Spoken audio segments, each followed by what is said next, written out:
Bienvenidos. Hoy vamos a meternos de lleno en un tema que, la verdad, nos afecta a todos.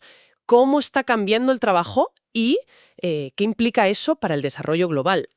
Vamos a analizar a fondo las ideas principales que encontramos en los extractos del Informe sobre el Desarrollo Mundial 2019 del Banco Mundial. El objetivo es bastante claro, ¿no? Queremos entender bien qué dice este informe sobre el papel de la tecnología, qué habilidades van a ser, pues, esenciales y, sobre todo, cómo podemos adaptarnos como sociedad para que estos cambios impulsen el crecimiento de todos. Vamos a desgranarlo. Exacto. El informe, de entrada reconoce esa inquietud que hay sobre si la tecnología nos va a quitar el trabajo, pero argumenta que, como ha pasado otras veces, la cosa es más compleja. ¿Se pierden empleos? Sí, pero también se crean otros.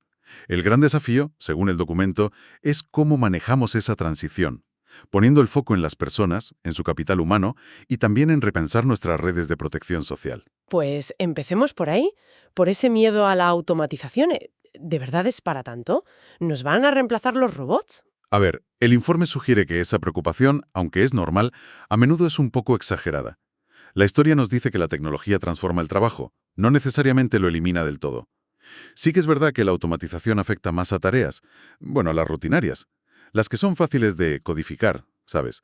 Sobre todo en manufactura en algunos países. Claro. Pero al mismo tiempo, surgen nuevos sectores, nuevas tareas que necesitan gente. Fíjate qué curioso lo de las predicciones que cita el informe. Para Bolivia, por ejemplo, había estudios que decían que se podían automatizar desde un 2% hasta un 41%. De los empleos. ¡Qué barbaridad de rango! Sí, una incertidumbre enorme. Es parte de lo que estamos viviendo. Y no es solo la automatización industrial. El informe también le da mucha importancia al boom de las plataformas digitales y hace una comparación que, la verdad, llama mucho la atención. Sí, es muy potente ese ejemplo. Compara IKEA, que tardó décadas en hacerse global y llegar a unas ventas importantes, con Alibaba y su plataforma Taobao.com. Alibaba, usando tecnología digital, conectó a millones de comerciantes y multiplicó esas cifras de negocio en solo 15 años. Impresionante. Ilustra muy bien eso que el informe llama escala sin masa. Crecer a lo bestia sin necesitar una infraestructura física gigante. Y lo interesante es que esto abre puertas en sitios inesperados. Menciona ejemplos como Flipkart en India, Jumia en Nigeria, empresas digitales que han pegado fuerte en economías emergentes. O sea, que la tecnología crea estos gigantes digitales a una velocidad de vértigo. Pero el informe también nos baja un poco a la tierra con un tema muy persistente, la informalidad. Exacto. Y es un contrapunto clave, porque a pesar de tanto avance tecnológico y crecimiento en muchas zonas, la informalidad sigue siendo un fenómeno masivo. Estamos hablando de unos 2.000 millones de personas. En todo el mundo. 2.000 millones. Sí. En economías emergentes son como 2/3 de la gente que trabaja. Y en algunos países pues llega al 90%. El informe da un dato de Perú que es revelador. La tasa de informalidad casi no se ha movido en 30 años. Sigue ahí, rondando el 75%. Increíble, a pesar de todo. Claro. Y eso significa que un montón de gente trabaja sin protección social básica. Una vulnerabilidad que la economía de plataformas, la gig economy, con toda su flexibilidad, pues también puede agravar si no se regula bien. Entonces, claro, si cambia lo que hacemos, es lógico que cambie cómo lo hacemos, las habilidades que se necesitan, ¿no? ¿Qué dice el informe sobre esto? Pues señala un cambio bastante claro en lo que se demanda. Hay como 3 tipos de habilidades que ganan peso. Primero, las cognitivas avanzadas. Pensamiento crítico, resolver problemas complejos, creatividad, ese tipo de cosas. Vale, Segundo, las que llama socioconductuales. Trabajar en equipo, comunicarse bien, empatía, perseverancia, negociar. entiendo. Y tercero, una mezcla de las dos que lleva a la adaptabilidad. O sea, la capacidad de aprender, desaprender y volver a aprender rápido.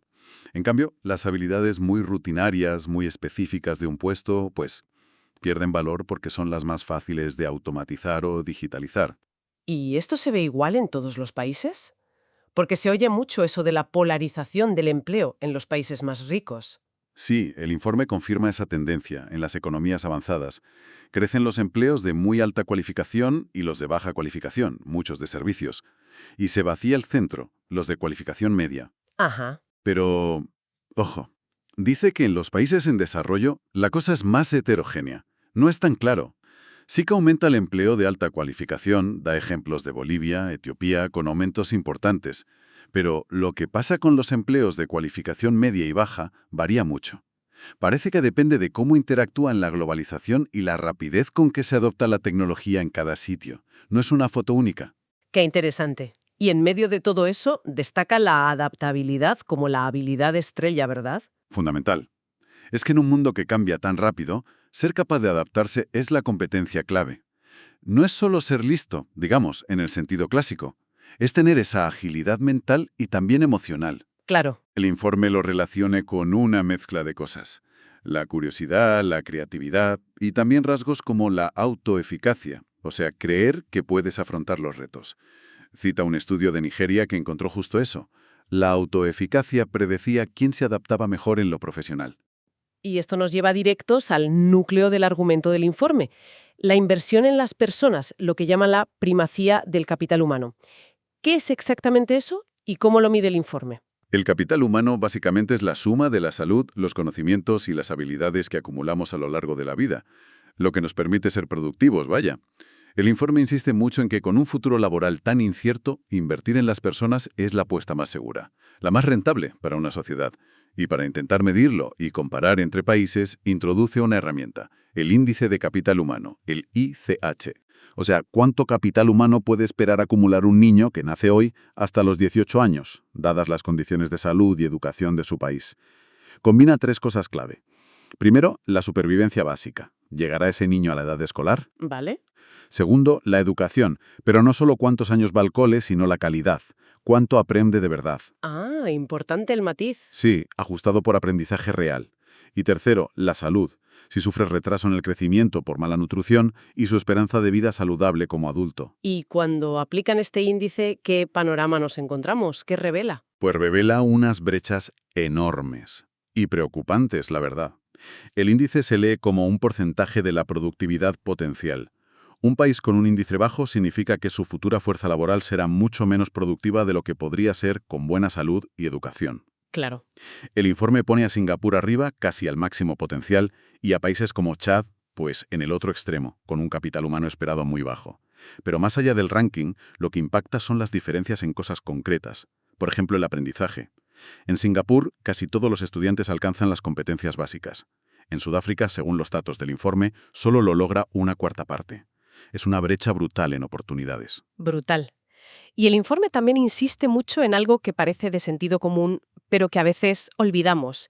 Empezar pronto. La importancia de la primera infancia. Crucial, absolutamente crucial. Los primeros años, desde la gestación hasta los 5 años, son una ventana única para el desarrollo del cerebro. Las inversiones en nutrición, salud, protegerlos del estrés, estimularlos, tienen unos retornos altísimos, no solo para el niño, para toda la sociedad. Claro. El informe menciona un estudio muy conocido en Jamaica. La estimulación temprana no solo mejoró el desarrollo de los niños, sino que aumentó sus ingresos de adultos un 25%. ¿Un 25%? Sí, cerrando la brecha con los niños de entornos más ricos.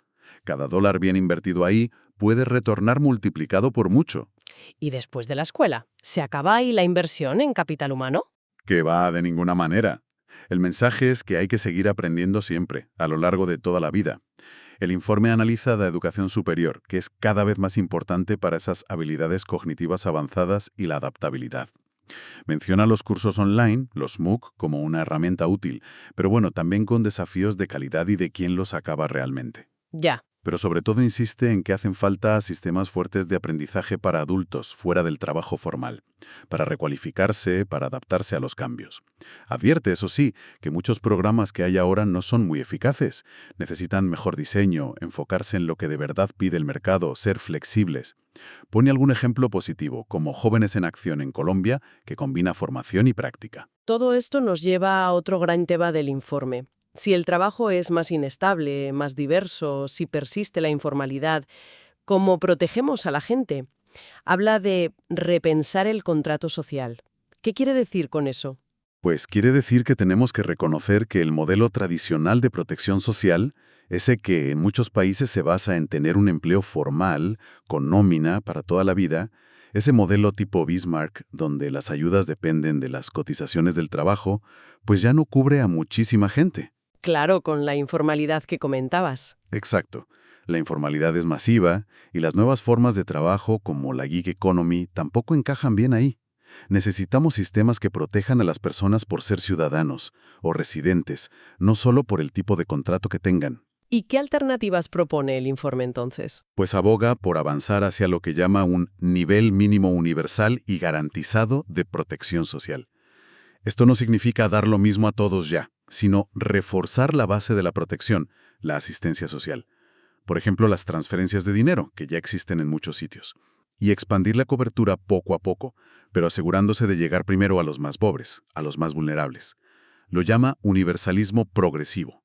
La meta es universal, pero el camino prioriza. Y dentro de este marco, claro, se habla mucho últimamente del ingreso básico universal, el IBU. ¿Cómo lo trata el informe? Pues lo discute como una de las posibles herramientas para llegar a ese mínimo garantizado. Explica qué es: universal, para todos; incondicional, sin pedir nada a cambio; y en efectivo. Analiza los pros: la simplicidad, que podría reducir la pobreza directamente. Ajá. Pero también plantea los contras, las grandes preguntas. Sobre todo, el coste fiscal. Es muy caro. Las simulaciones que presenta dicen que solo cerrar la brecha de pobreza de los adultos costaría un porcentaje muy alto del PIB, sobre todo en países de bajos ingresos. Claro, la financiación es el gran reto. Exacto.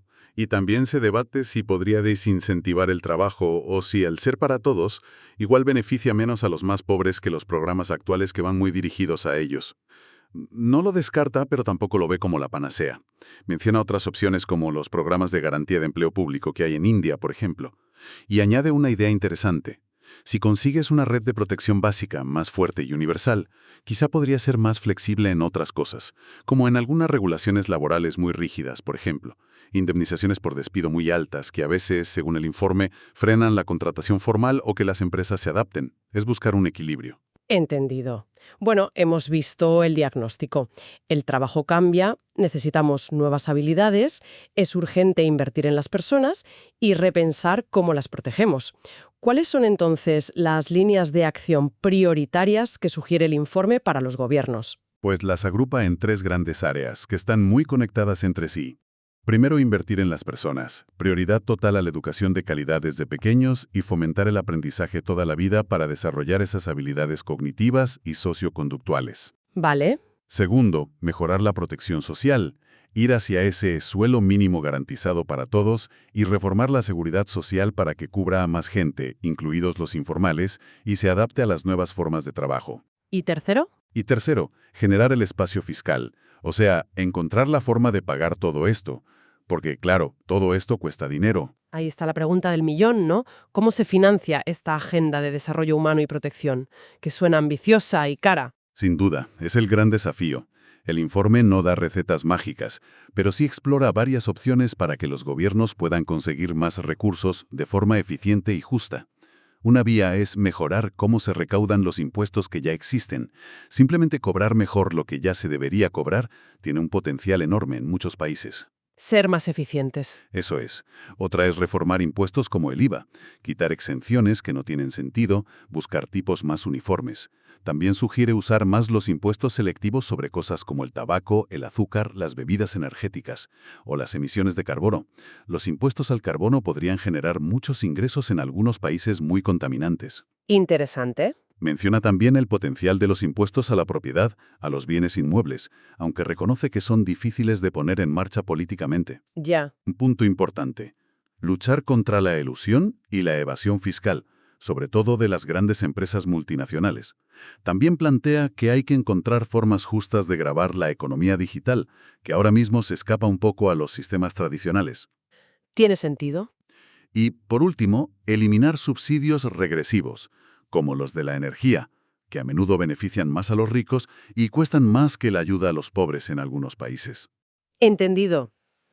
Y más allá de estas grandes políticas, ¿señala el informe alguna desigualdad concreta que necesita atención especial en este contexto de cambio? Sí, le dedica atención específica a la brecha de género. Resalta cómo las mujeres muchas veces tienen más barreras legales o normas para tener propiedades, registrar negocios, cómo su experiencia laboral a veces vale menos en salario que la de los hombres, y la falta de apoyos clave como permisos parentales adecuados o guarderías accesibles. Dice que quitar estas barreras no es solo justo, es que es bueno para la economía. Claro. Y también habla de la necesidad de impulsar la productividad agrícola en las zonas rurales donde se concentra mucha pobreza. Aprovechando la tecnología, da ejemplos de servicios móviles para agricultores en Ghana, seguros tecnológicos en Kenia y mejorando el acceso a los mercados. Entonces, si hacemos un resumen de todo este análisis del informe del Banco Mundial, nos queda un panorama laboral, pues, en plena transformación por la tecnología, donde la adaptabilidad y el capital humano son, digamos, lo más valioso. Exactamente. Lo que se ve es que hace falta un cambio de enfoque bastante profundo. Poner a las personas en el centro, invertir en ellas desde el principio y durante toda la vida, construir redes de protección que de verdad cubran a todos en este nuevo escenario laboral. Y, claro, encontrar la voluntad política y los recursos para pagarlo. La tecnología es una herramienta, pero son las decisiones que tomemos, las políticas, las que van a decidir si esto nos lleva a un futuro mejor y más inclusivo para todos o si las diferencias se hacen todavía más grandes.